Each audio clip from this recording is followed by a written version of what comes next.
Abraham, मैं एक consultancy firm चलाता हूँ जो नेविल की टीचिंग पे बेस्ड है primarily. I love Neville because बहुत प्रोसेस ओरिएंटेड है, स्ट्रैटेजी ओरिएंटेड है।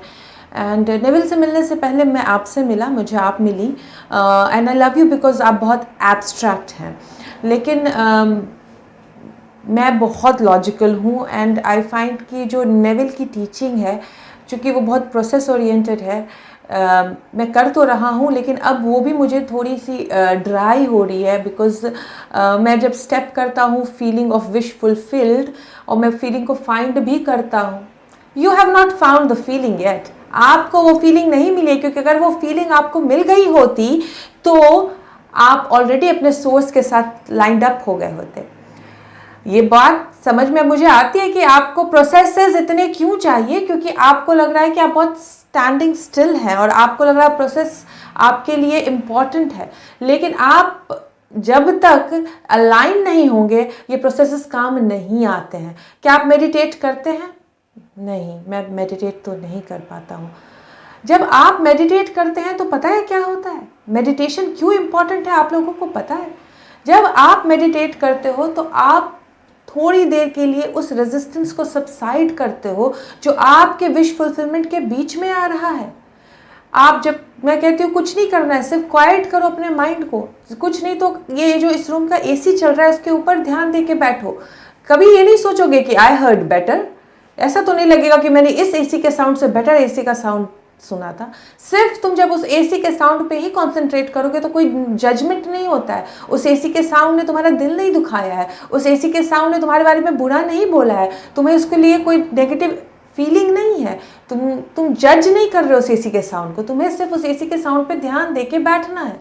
और जब तुम इस तरीके से अपने एसी के साउंड पे बैठते हो तो तुम अपने दिमाग को क्वाइट करना शुरू कर देते हो, क्योंकि जो तुम्हारा सोर्स है वो कभी क्वाइट नहीं है, वो हमेशा एक्टिव है और तुम्हारा वॉर्टेक्स हमेशा एक्टिव है। लेकिन जब तुम अपने दिमाग को क्वाइट कर लेते हो मेडिटेशन के द्वारा तो तुम लाइन अप हो जाते हो सोर्स के साथ, तुम लाइन अप हो जाते हो, सिंकअप हो जाते हो अपने वॉर्टेक्स से, और तब तुम्हारी चीज़ें तुम्हें बहुत आराम से मिल जाती है, क्योंकि तुम्हारा सोर्स तुम्हें हर वो चीज़ प्रोवाइड करना चाहता है जो तुम्हारी इच्छा है। लेकिन जब तुम मेडिटेट नहीं करते हो तो तुम्हें हर जगह इश्यू दिखना शुरू होता है। तुम कोई भी प्रोसेस करने जाओगे तो तुम्हें ड्राई फील होगा। क्यों? क्योंकि तुमने बेस वर्क तैयार ही नहीं किया है।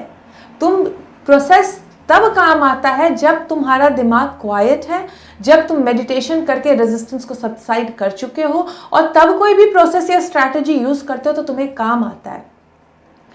नेविल की टीचिंग की बात करते हो तुम, नेविल की टीचिंग बहुत ही ऊपर की लेवल की है, लेकिन बेसिस उसकी टीचिंग का भी इब्राहिम की टीचिंग है।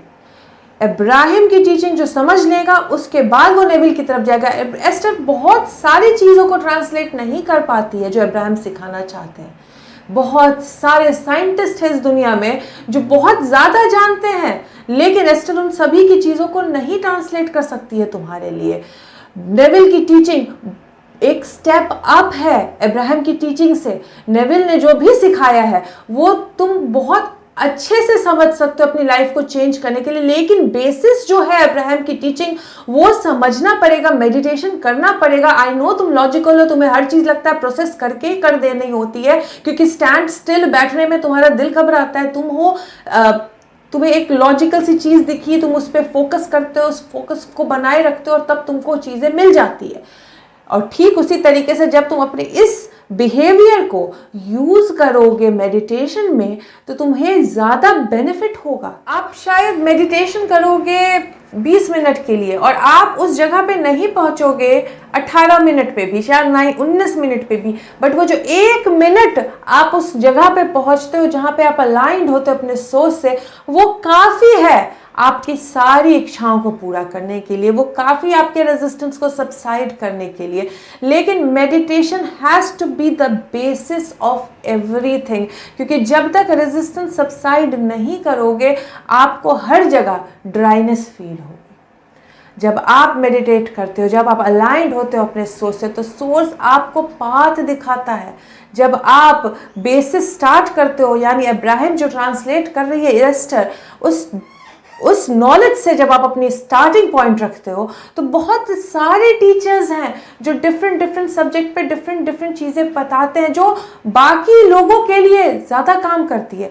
बाकी लोगों के लिए क्या काम कर रहा है वो आपका कंसर्न नहीं है, आपके लिए क्या काम कर रहा है वो आपका कंसर्न होना चाहिए। तो जब आप मेडिटेशन करते हो, अपने इनर बीइंग से गाइडेड होते हो और वो जो पाथ दिखाता है वो आपका पाथ है। जब आप अपने गाइडेंस सिस्टम से जुड़ के नॉलेज इकट्ठा करने जाते हो तो वो नॉलेज आपको हेल्प देती है, ना कि किसी दूसरे के बोलने से नॉलेज इकट्ठा करो। तो जब आप मेडिटेशन करोगे तब पता चलेगा कि आपके लिए सही पाथ क्या है मोस्ट अलाउंस का, आपकी प्रोग्रामिंग के हिसाब से, आपके जीवन के हिसाब से, आपके आज तक के एक्सपीरियंस के हिसाब से कौन सा पाथ है, कौन सा टीचर है, कौन सी चीज़ें हैं जो आप करोगे तो आपकी वॉर्टेक्स में रखी हुई चीज़ें आपको मिलनी शुरू हो जाएगी। जब आप ट्यून्ड एंड टर्न्ड ऑन होते हो, अपने आप से अलाइंड होते हो, तो यूनिवर्स जो अनटैप्ड रिसोर्सेज है वो खोल देता है आपके लिए। फिर आपके वॉर्टेक्स में रखी हुई सारी चीज़ें एक के बाद एक आपके फिजिकल एक्सपीरियंस में आने लगती है।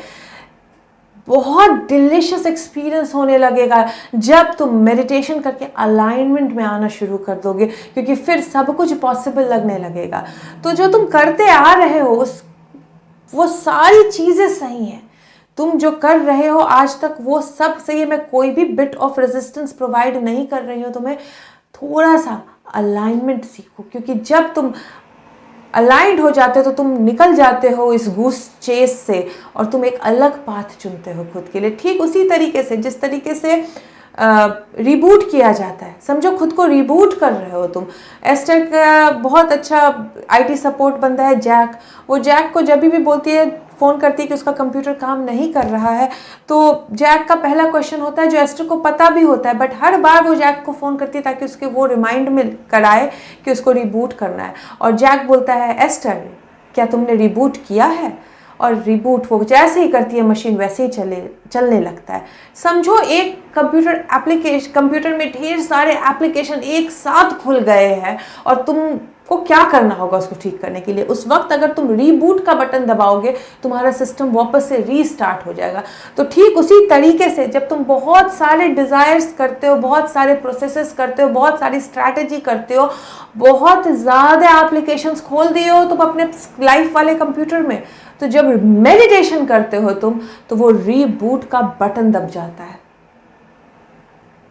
तो मेडिटेशन करो, जो फॉलो कर रहे हो उसमें कोई रेजिस्टेंस नहीं है, और फिर देखो क्या है वो feeling of having it. But वो फीलिंग ऑफ हैविंग इट करता हूँ तो मुझे थोड़ी सी डिस्कम्फर्ट, थोड़ी सी रेजिस्टेंस क्रिएट होती है। तो फिर बोलो what is the satisfying thought? क्या है satisfying thought? This feel satisfying? नहीं। This feel satisfying? नहीं। This feel satisfying? थोड़ी सी। तो फिर उसको सोचो, जो भी तुम्हारा सेटिस्फाइंग थॉट है, जब तुम उसके ऊपर ध्यान देने लगते हो तो अपने आप सेटिस्फैक्शन बढ़ने लगता है। और जितना ज़्यादा तुम सेटिस्फैक्शन के पीछे भागोगे, जितना ज़्यादा तुम अलाइनमेंट के पीछे भागोगे, उतनी जल्दी तुम्हें तुम्हारी सारी इच्छाएं पूरी होती हुई दिखेगी।